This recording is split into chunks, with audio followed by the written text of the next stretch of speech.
I'm convinced everyone has tried at least one drug in their life. Hard drugs, psychedelics, alcohol, antidepressants, and over-the-counter medicine if you count those. The point is, if you make an exception, we've all tried something. Now me personally, I've tried a few drugs, I'm not gonna lie. I've tried weed like most people, and I kinda like psychedelics. I've gone on a few trips, hell, me and the homie off a tab of acid right here. But there's one drug that everyone's done and gives a high that keeps on giving. Woo! Yo. Hey. For real. There's something so beautiful about nostalgia.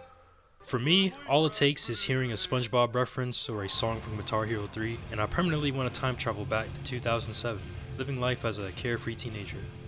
But not just any song from Guitar Hero 3 though, mainly the ones that play in the main menu. Cause maybe it's a mix of the reverb and the crowd noises, but those specific sounds just hit me right in the feels. And that's the thing about nostalgia, it's so easy to trigger.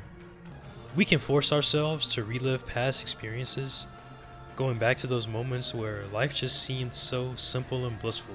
And one of the beautiful things about nostalgia is that it can be drawn from a plethora of sources. Recently, I've been going on nostalgia trips from video games and music.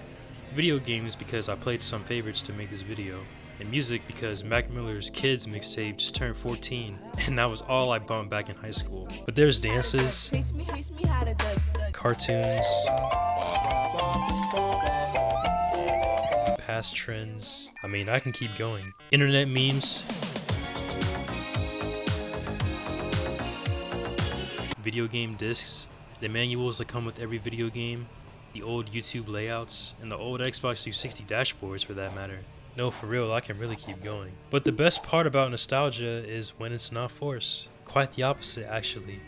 The spontaneity that comes from suddenly being whisked away from the present moment into the moments we'll always hold close to us is a unique part of the human experience. But all drugs have a come down, and nostalgia is no different. Every time I snap back into reality, I go, damn, that was nice.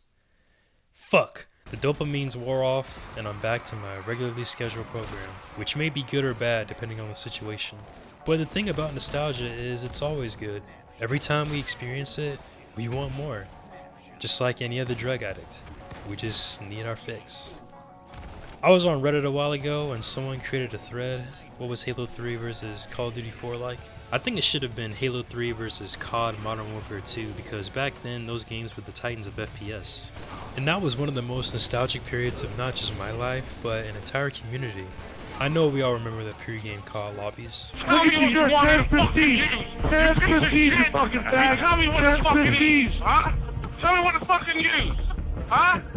Tell me what the fucking use to play the fucking game, and I'll fucking hurt you! Yeah, y'all niggas that fuck you, boy. Shut your bitch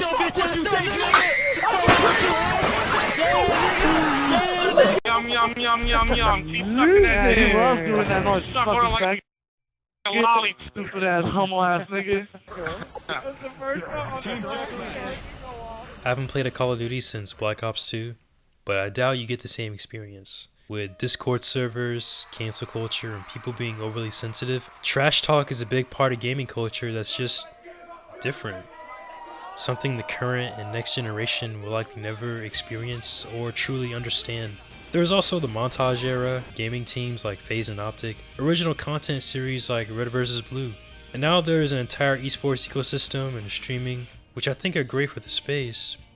But at the same time, it's created a new sense of seriousness to something that was originally meant for fun. On one hand, video games have become more accepted into mainstream culture, but they've also been commercialized, like business comes first rather than entertainment. One thing that makes video games and music great sources of nostalgia is that they're escapes from reality. We're easily attached to music when we listen to something during a low point in our lives. The lyrics often help us connect with the artist emotionally and can be used as a tool to deal with traumatic experiences. At the same time, it could be because the music just be hidden. And video games are more immersive, allowing us to easily get lost in the story, lore, or online community. Maybe it's a generational thing, but I just don't find myself connecting with modern music or games the same way I did when I was younger. Recently, I've been using the Delta emulator to do Nuzlocke runs of Pokemon Fire Red and Pokemon Emerald. Long story short, you catch the first Pokemon you encounter in every route or location, and if one faints, it's considered dead and you can't use it anymore.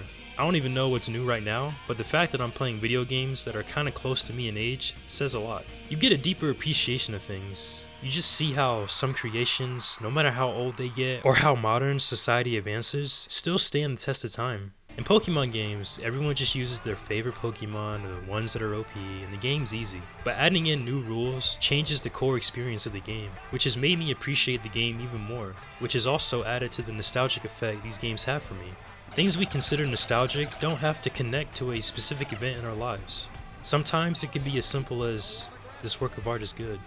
I have this perception that my generation is the one that experiences nostalgia the most. Then again, you have older people always saying, well, back in my day, every time they see a new piece of technology. So it could just be the fact that the internet and social media makes it easier for us to express our feelings towards life in the past. But nostalgia is something we all experience, and I think it's good for us to take a second thinking about its importance in life. Because those school yearbooks, those archive photos on your Instagram, they all hold moments in our lives that we'll always cherish. And that's why nostalgia is my favorite drug, and it's probably yours too. Thanks for watching the video, and be sure to leave a comment letting me know something that makes you nostalgic. I know it's been a while since my last upload, and my schedule's been pretty inconsistent. I was planning on going to a tournament last month called EVO, a fighting game tournament, but the outage with Microsoft and CloudStrike ruined my travel plans, so I didn't go. But now you can expect more consistency with the channel. Some calisthenics and more interpersonal videos with somewhat of a story like this one. Thanks again for watching, and I'll catch y'all in the next video.